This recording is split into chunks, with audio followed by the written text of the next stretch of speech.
you surfing with Pro Surfer the other day. How did that come about? I've been surfing for a little bit now. I've been surfing for like, I don't know, maybe almost like 10 years. Wow. And yeah, I got to know a few of the surfers. Will Skuldin down in Long Beach. He runs the Skuldin Surf Camp, one of the best surf camps in the world, and just happens to be right here in Long Beach, Long Island. 20 minutes away from my house. So, through just really the small community here, we became friends, and yeah, he was down there surfing. I went down with Austin Gibbons, a incredible surfer, and now transitioning into Thai boxer and eventually MMA fighter. But we went down, and the waves were pretty crazy. The waves were that Elsa turned the hurricane or whatever it was, tropical, kicked up some good waves, and I got beat up out there. It was fun, man. I had a lot of fun. It's a great workout. I love getting out there, and it's exhausting. I was surfing for like 6 hours. I caught one decent wave, and it was all worth it. Nice.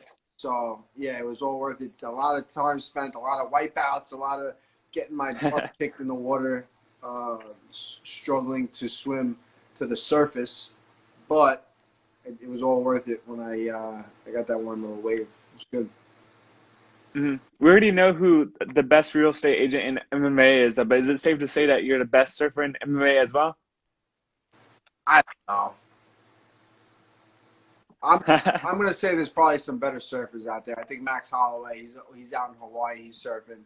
He's got it. I mean, who knows? I hope I'm not the best surfer in MMA, right? But I'm shooting for it eventually. Got it. And then I saw you made every Friday has a podcast nowadays. But your new podcast, Call Me Out, is it's kind of like revolutionizing the podcast game. You get to connect with fans on there. It's a whole brand new platform. How did this new podcast come about? So I was doing a podcast a little while back, and I don't know, it just didn't feel right the way it was going. A few things with the old one that I didn't like and didn't vibe with. This one, it just kind of organically came about. I saw Joe Schilling knock that guy out in the bar, and I was like, man, I would love to talk to that guy and interview him, the guy that got knocked out, because he was kind of acting like a tough guy, and I was just kind of like getting his brain and figure out his life story and like why. I'm sure we would understand the why he was the way he was and why he acted the way he acted, and really his side of the story, because we only really heard one. But that was kind of like, and I tweeted. I was like, I would love to interview that guy for my podcast, and I didn't even have a podcast. I was like, I don't even have a podcast, but I'd start one. So I'm still looking for that guy. If anyone can get in touch with him, we're trying to track him down. Hopefully, legal matters won't interfere with him coming on my podcast, but I'd love to get him on. But yeah, there's a bunch of people in my DMs. They throw a lot of hate around, and I don't even usually open the messages. So I just leave them there, and they don't even get the satisfaction to know that I read them. But I can tell it's a hate because you can see like the first line of it. You know what I mean? So so I clicked on them all, and I sent them all a message. I said, hey, you got a problem? Let's talk about it. Come on the podcast, and we'll air it out. Notorious Stylebender on Instagram is the only guy that actually had the balls to come on and talk about it.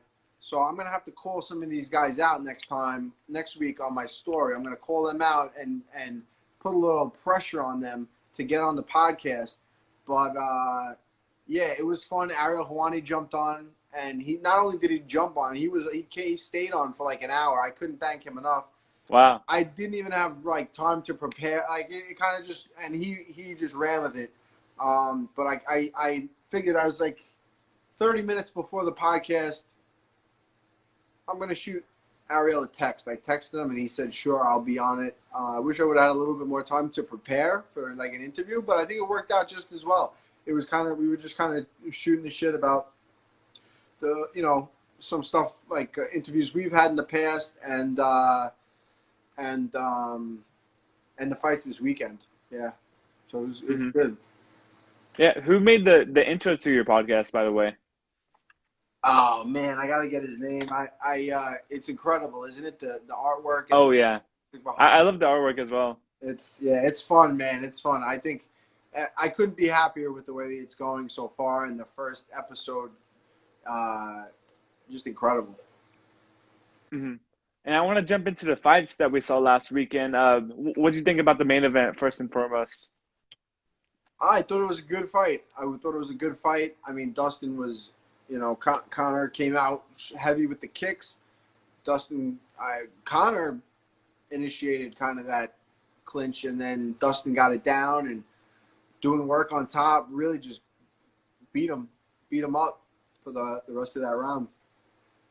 It would have been interesting to see, what would have happened playing forward. But in my mind and in my heart, I kind of think Conor was on his way to getting broken in that. I think we were starting to see the beginning signs of you can kind of see he's very telling. His Hmm. face in the corner and everything when the fight isn't going his way, and when he's kind of like had enough. You kind of saw before that fourth round in the Khabib fight. It was painted on his face. How he felt. He definitely. I think he kind of look. You never want to break anything, but he definitely. I think he might have got embarrassed a little bit if that fight would have kept going. Hmm. Do you think he would have won if he was injury free? Like I know he posted a lot of pictures about the stress fractures and all that jazz, but do you think it would have been a different fight had he not been in there with an injury? It's hard to say. I mean, if he's got an injury and he's coming out with those kicks, maybe you don't want to kick so much. You know what I mean? Hmm. He made it a kicking fight when apparently he had all these stress fractures in his leg, and I don't know if I don't know. Yeah, I don't know if you. I don't know. It's yeah, that's you'd never really know, but I think that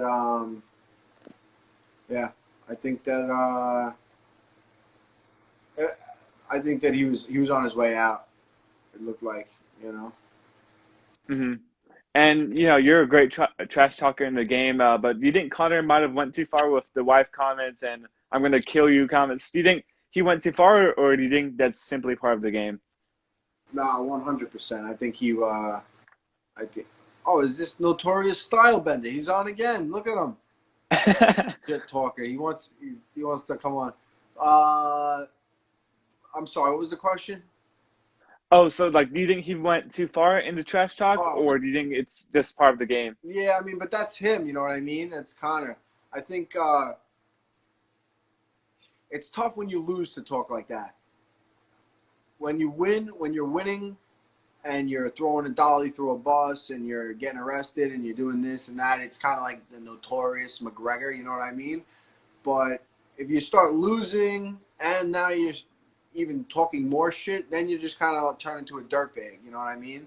So he's teetering that line right now. He's still got the hype. He's still got the he's still got the aura around him, but it's fading very quickly. Especially, I didn't feel in the lead up to this fight, I felt like a lot of this stuff was forced. He's going back to wives. He's going back to even the kick that he threw at Hmm. the press conference. I feel like he did that same exact kick before to maybe Khabib or somebody. But Yeah. I mean, it feels like all of this. He's trying to get back to the old Conor, and I think he's got to be. He's definitely not. He's a different point in his life. So it was that was weird to me, and he's got to win. That's the whole thing behind the aura. Is you got to be a winner. It's tough. It's tough to talk shit, break things, and get crazy when you're not winning, and it's different. Hmm. For sure, for sure. And then last time we talked, there was two names on your mind, Nate Diaz and Paul Felder. Like you expressed interest in fighting them next. Obviously, Paul Felder's retired, and Nate Diaz isn't coming back to 155. So, is there other names that you would like to fight this year? Wait, who you mean? I missed the beginning of that question. I was. Oh, sorry. Like two names that were on your mind last time that you wanted to fight were Paul Felder and maybe Nate Diaz. But Paul Felder retired, and then Nate Diaz isn't coming back to 155. So what's a name that interests you at this point? A Nate Diaz fight at 170. That'd be cool. I'd be down for that. Anything. Um, and then I think right now at this point, a fight with Tony Ferguson seems like it might make a little sense. He's on a little bit of a, he had a couple of tough fights. I had a couple of tough fights. He's always dangerous, always tough. So I think that would, that would be a fight that would interest me for sure. That would be an awesome fight for sure. I think that would be guaranteed fight a night. Dana might have to throw in a 75K bonus for that one. They better. They should make the bonus should be 100,000 always now going forward for just a finish. Everyone should 100K just for a finish in general. 100K for a finish. That's what it should be. That's what it should be with this new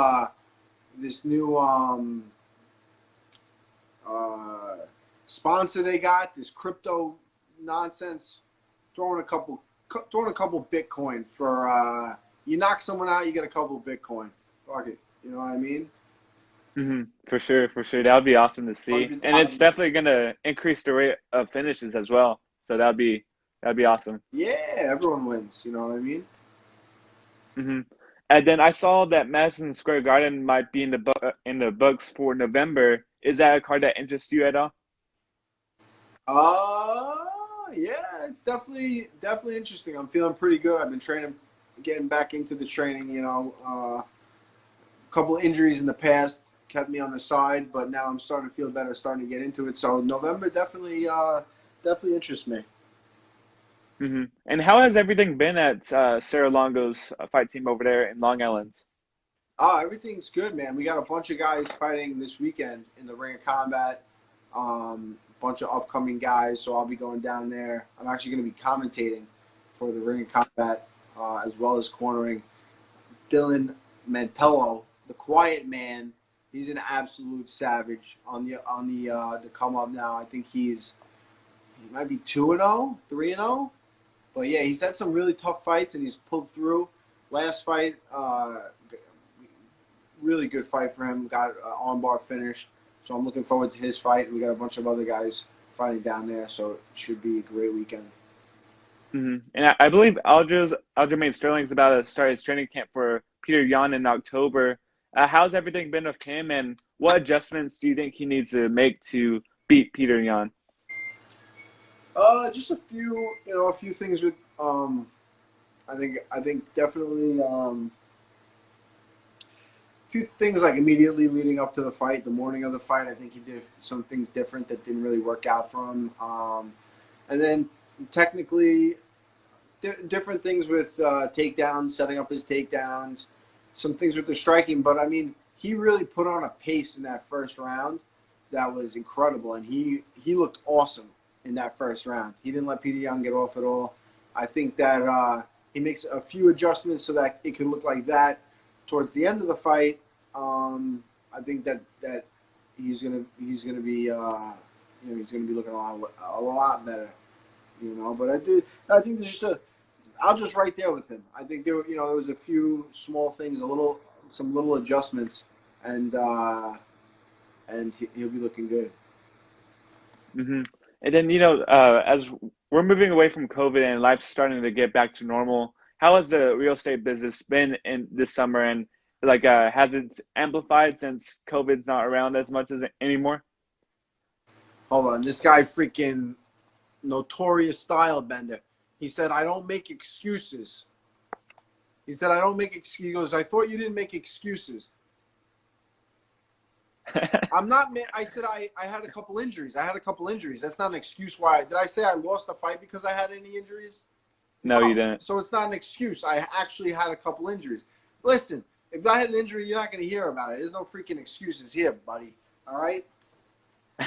All right. Sorry about my rant. I'm going to stop looking at the style bet. This guy is freaking You're all good. You're all good. Yeah, how's the real estate business been this summer for you? It's been good. It's been good. The market here is crazy. The houses are selling fast. Being a buyer is very difficult because there's not a lot of houses for sale, and there's a lot of people looking for them. So a few of my friends have bought houses, and it's been a struggle. But there's still deals out there to be had. And if you're looking to sell a house, now's the time because you put that thing on the market, it's going to sell like crazy. Hmm. Is Merab satisfied with the house that you sold him earlier this year, and has he bought any more from you? He's actually looking in Las Vegas now. He's looking, but the market out there is just as crazy. He's he's yeah he loved. I talked to him today. I was with him. We're actually going to Georgia Nice. on Sunday. Me, him, and Aljo. We're gonna go to Merab's hometown in Georgia and hang out, see what it's all about over there. He loves his house. He's got a great property that he's living there and he's making money while he's living there. So it's incredible. He has it's a multi-family house, and he's set it up perfectly to where he's living the dream. That guy. For sure, for sure. That's awesome to hear. And I think it's all the questions I had. I just want to thank you again for the time. Is there anything that you want to say to the fans out there watching, especially the notorious Last Stylebender? Is there anything that I want to say to him? Yeah, anything to him or the fans out there watching? He better come on my podcast next week because I'm gonna give him. He's gonna call in again, and I'm gonna give him a freaking piece of my mind. The guy's always got a comeback, but he's always wrong. This guy, Jesus Christ! The first thing he said to me, he goes, "Your ear pods are in wrong." When I have my earbuds in, he goes, Yeah. they're in backwards." I go, "Bro, this is the way I do it because my ears are from freaking fighting all these years. My ears, I got cauliflower ear. That's the way I got to do it." He thought he was like fooling me, like I didn't know they were on backwards. Bro, I freaking know. Trust me, I'm not a, let's. So he's 0 for 1. Then I put him in his place the rest of that podcast. He just said right here that AirPods, earbuds, whatever. See, he's always got a thing. You don't have AirPods. They don't freaking fit in my ears. I gotta use the old school ones. Listen, guy, and you see, he's one of those guys. He just always gets under your skin. He's always got something to say. He's always wrong. He's right that I don't have AirPods. Well, I don't freaking know what I'm calling it, but yeah, he's on a big losing streak with me. We're gonna keep him in the losing streak. He says, Gotcha, guys. He said I didn't make excuses, right? I don't make excuses. I said I had a bunch of injuries. I'm not saying that I lost because I had an injury. I said I was out for a while because I had an injury. Freaking, he said we should be real estate partners. Absolutely not. Never. Not a day. In fact, I wouldn't even go look at a house with you. How about that? Dang. Well, that's Raging Al Iaquinta for you. Thanks so much for the time, brother. Always, bro. Thank you for having me. And we got to punch it out on this one as well. Ah!